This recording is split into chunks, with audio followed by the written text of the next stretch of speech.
Hello there. Welcome back again to Kevin Kearns Always Pick Last. We are now on chapter 11. So that means we have to do this chapter and also chapter 12, and that's us done. My 14th birthday came and went and wasn't nearly the issue it had been last year. Last year, I was still in the midst of such overwhelming grief that to celebrate anything as trivial as my birthday was just not on the agenda. This year, I was invited to go out with one of my new friends, Lionel, someone who didn't really know my past history of being bullied, but just seemed to like and accept me for who I was. It was an unusual experience for me. As a result, I was very grateful for Lionel's friendship, and when he invited me to go out that Saturday night for my birthday, I was more than happy to accept. Lionel seemed to know everyone and was a big kid who was very comfortable in his own skin. I think that's what made me notice him. His genuine ease with whoever he was with. The other thing that was attractive about having Lionel as a friend was that he lived miles away from my neighborhood, effectively expanding my world fourfold. For me, this was huge. By going over to Lionel's house and spending time with him and his family, I became familiar with him, his family, and his neighborhood. I'd found a safe haven away from my home neighborhood on Dartmouth Street and had turned into a daily warfare for me. I head over to Lionel's house early in the afternoon. It was a warm day toward the middle of June, and I felt incredibly carefree and happy that day. Once I'd left my neighborhood, where I carefully checked down each street before walking out into the open street, I dropped my vigilance and just enjoyed being a 14-year-old kid on a summer night afternoon. Lionel's mum opened the door to my knock. Come on in, Kevin. She was so used to Lionel having a lot of friends that she never seemed to notice that I was the only white kid for several blocks around.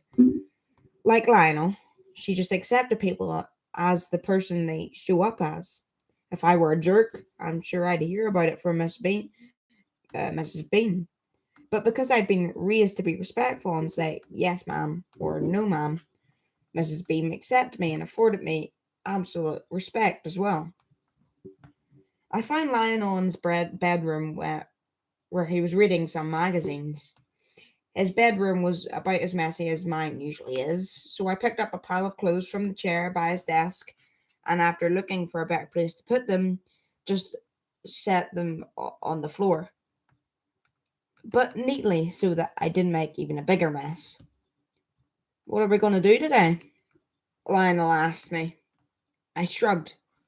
I was hoping he'd have some ideas. Okay, I have some ideas. There are a couple of girls who want to meet up with us a little later if you don't mind. Mind? Was he kidding? I was barely able to hold my head up among most of my friends, much less look up at a girl with any hope of getting her interested in me. After losing Patty to Tony last year after Dad died, I'd sort of sworn off girls. But that sure didn't keep me from looking at them and wishing that they would just see me as something other than a scrawny kid who got beat up all the time. And if Lionel said he knew some girls, you could count on them being the best looking girls around. I could hardly wait. With a brief word about with his mum, Lionel took his leave and we headed out to just hang out. This could mean any number of things, and at first we just walked over to get something to eat. Lionel wanted some Chinese food, so we ate at a late afternoon Chinese buffet and was was an all you can eat, something guys like us really appreciated. It wasn't something I ate very often, but I found that I really liked sweet and sour chicken at that time and could hardly get enough of it. Afterward, our stomachs contently full, we headed over near the park where Lionel usually hung out, just above Just about the same time we arrived came three gorgeous girls. Lionel! Hey, baby. He hung his arm over his shoulders of the tallest of the girls, but threw kisses to the other two who smiled coyly at Lionel as they threw sidelong looks at me as if to say, "Who's this?" Lionel casually said, "Kevin's celebrating his birthday with us tonight," which was met with squeals of delight. I'd never been the object of such wanton excitement from the opposite sex, except when my mum and sister wanted me to do something for them that I didn't want to do.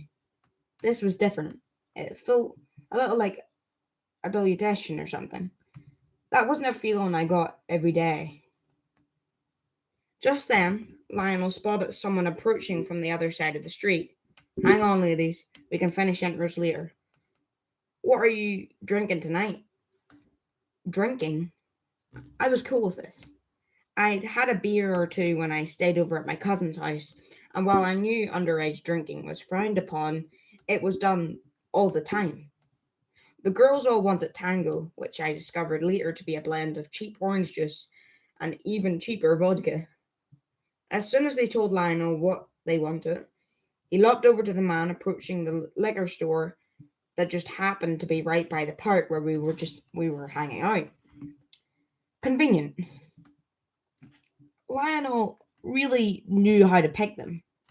I watched as Lionel talked briefly with the man, then handed him a wad of bills. I wasn't sure how this worked, but it looked to me like Lionel had just talked someone into buying us some booze. Came back with a big grin and said, "Let's get this party started." Two of the girls grabbed one of his arms and giggled with delight. The other girl, not to be undone, came over and grabbed my arm, and I was suddenly one of the group. I'm still not sure how it happened, but for that one night, it was as if the "kick me" sign that seemed to be nailed to my back was missing. I was hanging out with friends, some of the girls, and I really liked how it felt to have a girl hanging off my arm. Just a couple minutes later, the man came out of the liquor store and, with a quick glance behind him, probably to make sure the clerk didn't watch him, handing a case of beer and a bunch of bottles of Tango off to a group of kids. Yet this is exactly what he did. He even handed Lionel a couple of bucks, saying, "You gave me too much money." Wow, an honest guy. Lionel waved it away, saying, "No, man, you did us a big favor. See, it's Kevin's birthday, and you just helped us get this party going in style. We appreciate it." As I said, I knew that underage drinking was not a good thing, but alcohol itself didn't seem to be a problem. Dad and my uncles always had alcohol at the house, sometimes having a couple of beers every night, and definitely drinking a whole lot more than that on weekends, and whenever we got together for a family celebration. It made perfect sense to me to drink to celebrate my birthday. We headed to a more secluded corner of the park. At this point, Lionel and one of the girls, I think her name was Wendy, headed back to the store, and this time they came back with a bunch of junk food: chips, pretzels, and a bag of donut like things that I'd never had before, but tasted great until I started drinking beer. The girls seemed to like the way they tasted with their tango. We munched, drank, talked, and laughed for what seemed like hours. After I'd had several beers and was laughing about how the world seemed a little tilted, the girl who had become my date for the evening coaxed me into drinking a little bit of her tango. I tried it, and for the sake of continuing the party mood, I proclaimed it to be the nectar of gods. Lionel couldn't have me be the only one joining the girls, so he took a slug or two of the tango, and then I noticed he went back to the beer. But at this point, I was totally past caring. I was having fun, more fun than I ever had for a long time. At no point during that evening did I think of about how much I missed my dad or how horrible I felt like my life was. Tonight, I was riding high on the ecstasy of being with fun people and having a good time without anyone getting hurt. We climbed the slide numerous times, eventually turning it into a train where we alternated girl, boy, girl, boy, girl, and trying to get down the slide as a unit. It never worked, but we sure laughed at our efforts. The girls got in the swings where Lionel and I pushed them so high that they screamed in terror, which only made Lionel grin wider, his teeth gleaming in the streetlights. And we pushed them even higher. The merry-go-round was probably a mistake, as one by one the girls stumbled off into the trees, only to return looking pale and a little shaggy, but unwilling to be the first one to call it an evening. As for me, I felt invincible. I drank more beer, then I drank more tango. I didn't need the snacks. I liked how I felt after downing each drink. Then things got a little fuzzy for me. At one point, I remember we were stumbling down the street toward Lionel's house, still laughing insanely at anything that was said.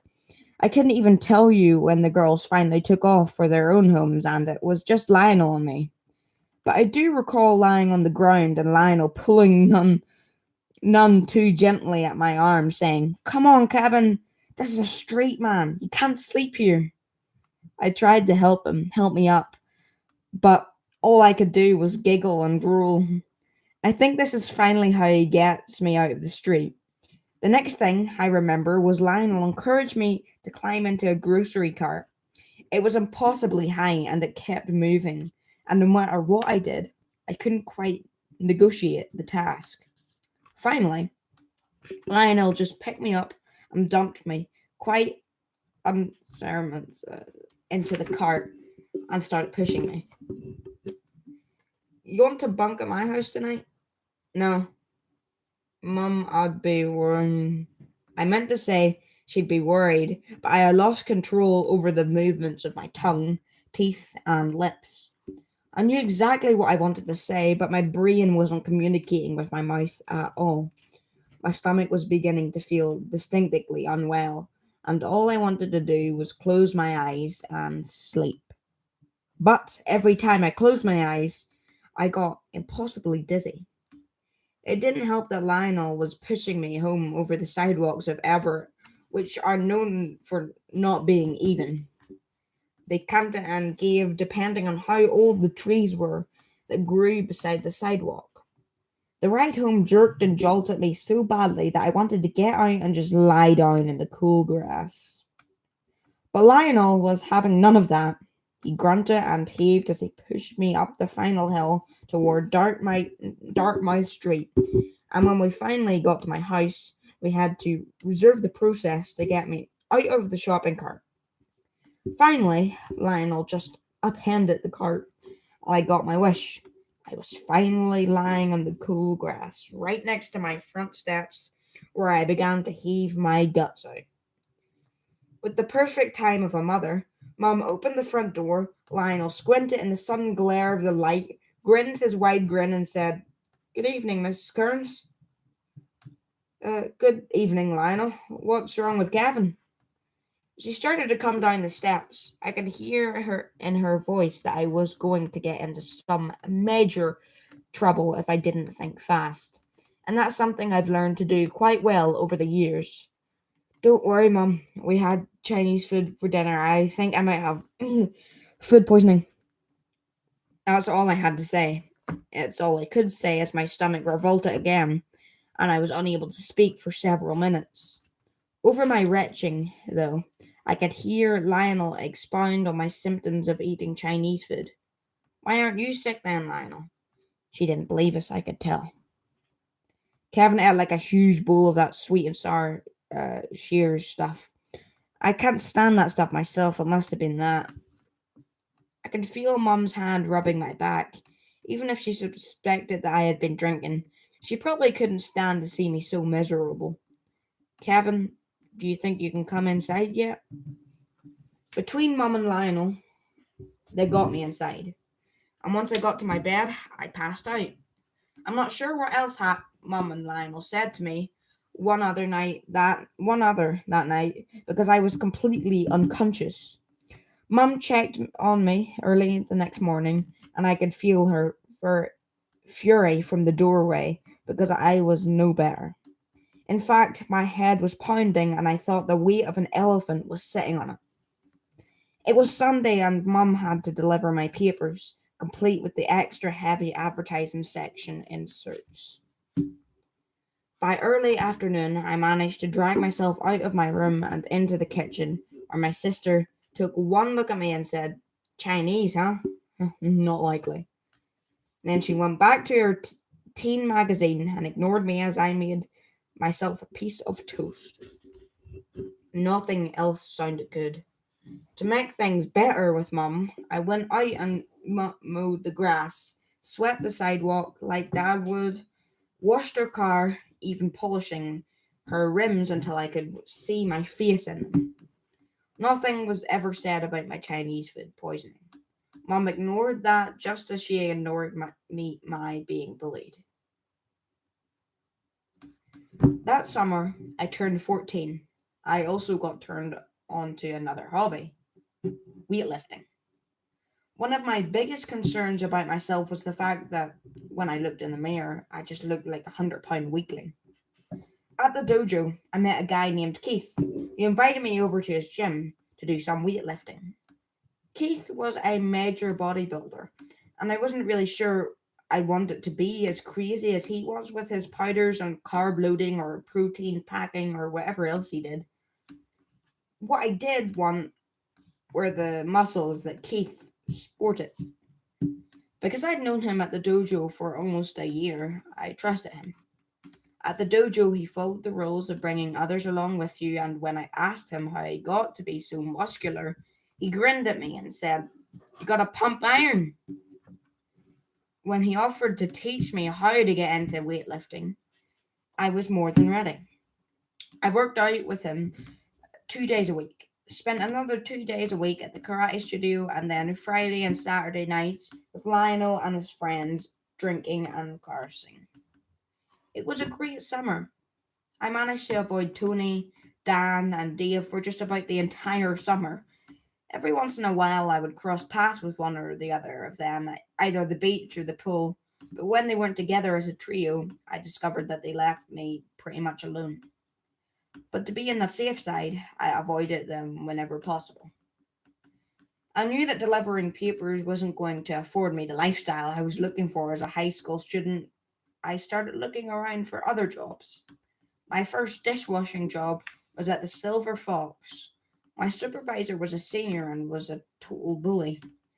I lasted there a week and then I left. It was enough that I was bullied at school. I wasn't going to stand there and be bullied at work too. Due to Mum's connections, I found a job as a dishwasher at my favourite restaurant. I used to really like their food until I saw how big they grew their their cockroaches. But I continued working there because it paid more than delivering papers.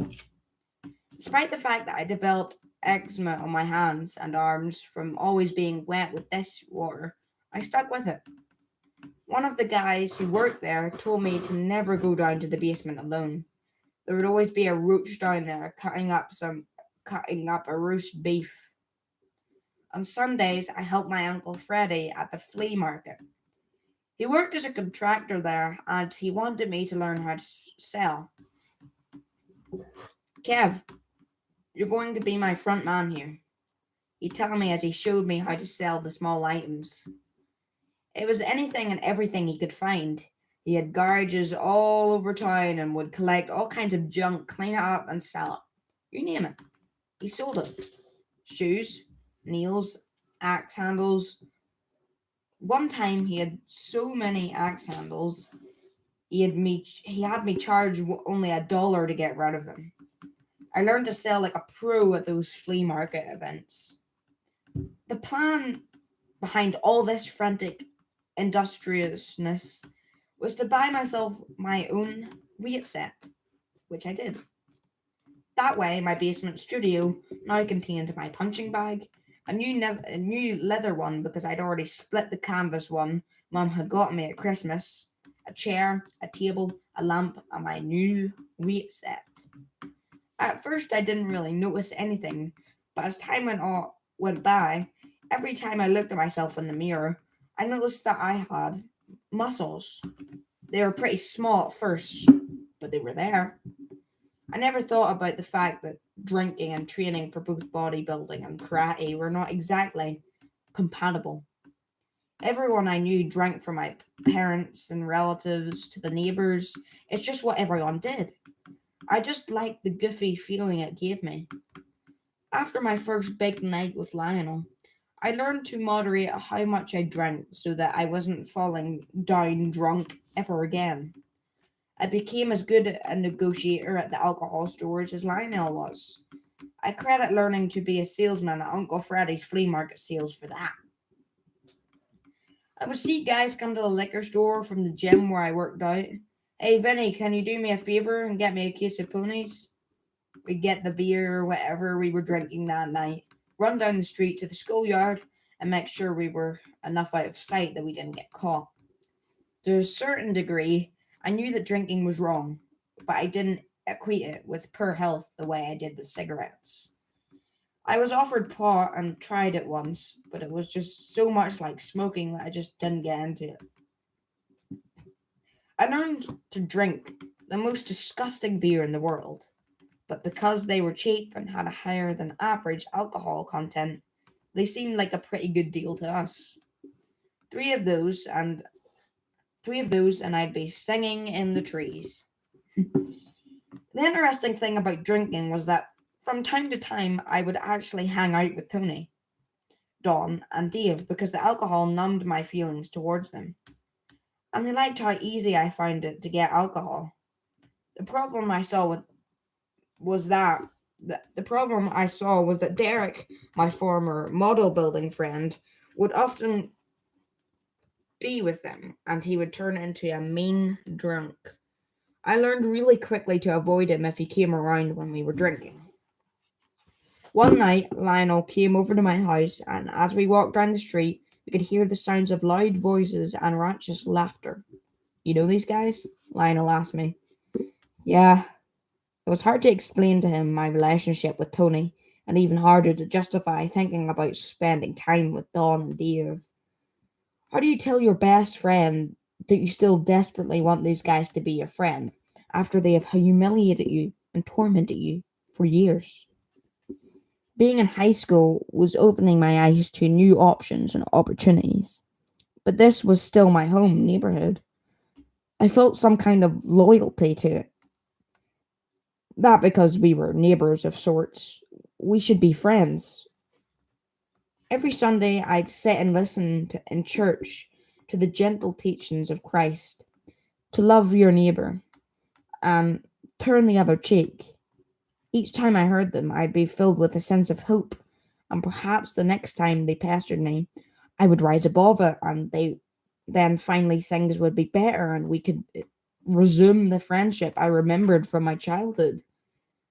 So, do we join them or find our own party? Lionel was willing to do whatever it was I wanted. With him at my side, I figured that it was safe enough to join Tony's party tonight. So we rounded the house to the yard where the party was in progress. It was evident that no parents were around because it was quite a big party and had a lot of alcohol was being passed around. Lionel grabbed a beer and no one said a word. But when I reached into the bin to grab a beer, Derek grabbed my waist, twisting it cruelly. He said you could join us. His beer-laced breath testified to his state of inebriation, and I decided to just back off. Sorry, just wanted to have a little fun. Derek threw my waist away in a gesture of disgust. This here is a private party, and you've crashed it. His eyes narrowed and his fists clenched. Derek was the closest thing I'd ever seen to a mean drunk, and I recognized our mistake immediately. I threw a look at Lionel. He watched quietly. I'd never seen him come unglued and attack anyone, so I really wasn't sure what to expect from his corner. I guess we'll leave then. I backed away and put some distance between myself and Derek. Despite my training and weightlifting activities, He still outweighed me by at least 40 pounds, so I wasn't interested in a physical confrontation. Derek advanced as I continued to retreat, still backing up. I wasn't going to turn my back on him. Taunts and jeers joined Derek's protest, and I knew that while Lionel might have been able to stay at the party, my presence wouldn't be tolerated that night. Hey man, hold this for me. Lionel had moved quickly to Derek's side and handed him 2 bottles of beer. Derek's meaty fists closed around the bottles, and while I knew they could quickly be turned into weapons, his brain wasn't functioning fast enough to process that information. In the same moment, Lionel spun me around and we turned away and ran from Tony's backyard. Once we reached a dark space between the streetlights, he tugged my arm again, and without speaking, we both rushed into the dark yard on our left and backed into a bush. There were no lights on in the yard, so we were virtually invisible. I could hear our harsh breathing, and I was sure that at least Lionel could hear my heart pounding. We stayed there and listened as we heard a couple of pursuers running past the house out by the street. A few shouts and then retreating footsteps told us that they weren't at all interested in catching us. Once it was quiet again, Lionel turned to me and said, "Man, if those are your friends, you need some new friends." His words suddenly made perfect sense to me. I'd spent so much time trying to fix my broken friendships with each of my tormentors that I'd lost sight of the fact that they were no longer my friends. Regardless of the issue they might be facing at home, perhaps they were abused in a variety of ways. It was time to stop excusing and justifying their behavior. They would never be my friends again. Wow, that realization made me feel as if I'd lost something. I felt a strange sense of release. Because of the void it filled my life, I continued working at the dojo, and each time I progressed to the next belt, I'd bring home my certificate, plaster it on the wall in my basement studio, and I would just stare at my certificates as I worked out. Here was solid proof, evidence that I wasn't a worthless piece of crap. But why did I still feel like that? At the dojo, I would go into a kind of Zen zone, and my thoughts never really bothered me much. But when I was working out in my dad's dark basement studio, a lot of the old thoughts, taunts, and memories of being bullied would just float around the room and haunt me. I'd work out for hours down there, punching the punching bag, kicking and punching the cement block walls to toughen myself up for what's sure to be a pretty ugly and bloody showdown. The realization finally came to me that I was preparing for the fight of my life. Sure, I was learning martial arts and I was learning to do the punches, kicks, and kata drills that I needed to learn in order to move up in my belt ranking. But what I focused on when I was in my studio basement was my hatred of the boys who had once been my friends and then turned into my biggest tormentors. 1 second, sorry. It didn't take much time to reignite my anger. I could spend one Saturday night drinking with the guys in the neighborhood and think that everything was cool between us, only to get up the next morning to find that someone had printed in a white shoe polish on Mum's car ugly words and phrases. One Sunday I caught her out there washing it off before I woke up and realized that she had probably been doing it a whole lot more frequently than I had known. That was enough to send me down to the basement for the rest of the day to punch, kick, and pump iron until I was absolutely exhausted. It was really difficult for me to reconcile what I was learning at the dojo about discipline, honor, character, and self-control when my real life was so miserable. And yet I knew that without karate, I would have had no way out of my life. I would have been completely without hope. So I continued to work on my karate. Once I'd reached my purple belt, I was able to get the black gi. Somehow, putting on a black gi made a difference in how I saw myself. It was a huge badge of honor to wear a black uniform. And at this point, I was able to learn how to use weapons. Weapons. I really liked the sound of that. Using weapons would come in really handy when I finally had the confrontation that I knew was coming. It was no longer just a possibility. The only way I was going to finally get my core group of bullies off my back was going to be in an okay choral style confrontation. I was basically preparing for a fight to the death. I know that's not something that is easy to hear from a teenage boy, but that's where I was in my life. It didn't matter what I did, how much I tried to find a peaceful way to end the battle between me and my bullies. It was ultimately going to come down to a standoff battle between me and them. At the dojo, I learned how to blow out a candle with the speed of my hand. There would be a lit candle on the table, and I would stand in front of the candle with bent knees, like I was riding a horse. I would snap a punch at the candle in an attempt to blow out the candle with the speed of my punch. The first couple of times, the flame barely wavered, but I'd watch Paul snap his punch, and when it was my turn again, I tried to do it exactly as he did. Then, when I went home, I made sure I had candles and matches and took them into my basement studio. Over time, I developed my own training for this exercise, where I would have a bunch of candles lined up. As I improved my speed, and my speed increased, I would be able to knock out the flames on between 4 and 5 candles at a time. My hands got so fast, you often couldn't see them. Pretty soon, the entire focus of my life became training. I started private lessons and small group lessons at the dojo, so what I would get more individualized training and began training there 3, sometimes 4 days a week. Before I knew it, had reached my brown belt and I was preparing for my black belt test. In 3 short years, I'd gone from being the last pick and everything to getting ready for my black belt. Okay. The day of my black belt testing dawned and I was almost sick to my stomach with anxiety. Mum made my traditional testing day breakfast of blueberry pancakes and I could hardly eat. Yet I knew I had to have enough energy to face the day-long series of grueling tests. Ever since Christmas, where all my gifts consisted of kung fu magazines, karate magazines, and all types of weapons to use in my karate classes, I spent every moment out of school focusing on this day. I pulled out my clean black gi. We were warned to wear black today because after 6 to 8 hours of testing, our white gi would just turn black.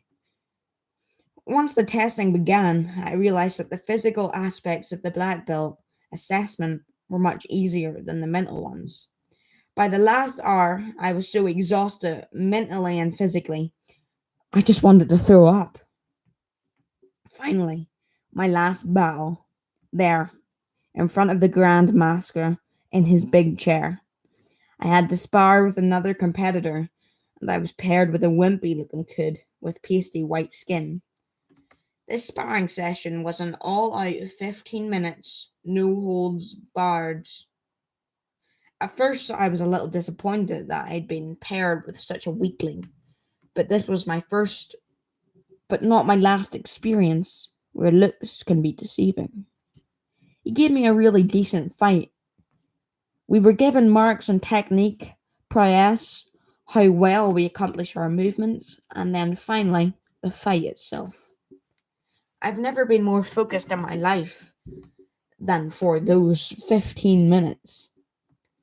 All those hours spent in my basement punching the punching bag and hitting and kicking the cement walls to my ear that day. While in my basement, I visualized kicking or punching either Dawn or Tony or Dave. The human body gives when you assault it. The cement wall doesn't. If I hit or kick my opponent as hard as I hit and kicked that wall, there would be no stopping me. As I sparred, though, I didn't have murderous thoughts in my mind like I did when I was practicing in my basement. My thoughts centered around the disciplines I'd been taught over the past several years. That's the training that sat on my shoulders as I fought and I performed it well. I was 16 years old and I just passed my black belt test. I was on top of the world. The huge diploma that I was awarded made me puff up with pride. I had finally done it. And I'll admit it, I wanted more than anything to shove it in the faces of all the kids who had beaten me up. But as time passed, I thought less and less about my former friends and more about my future and the people I wanted in it. Why had I spent so much time and energy with a bunch of losers and posers? Until Lionel pointed out to me that I could choose different friends, I hadn't even realized that I had a choice in the matter. And that concludes chapter 11, leaving us with one chapter left, chapter 12, which will be streamed tomorrow. Okay, bye-bye.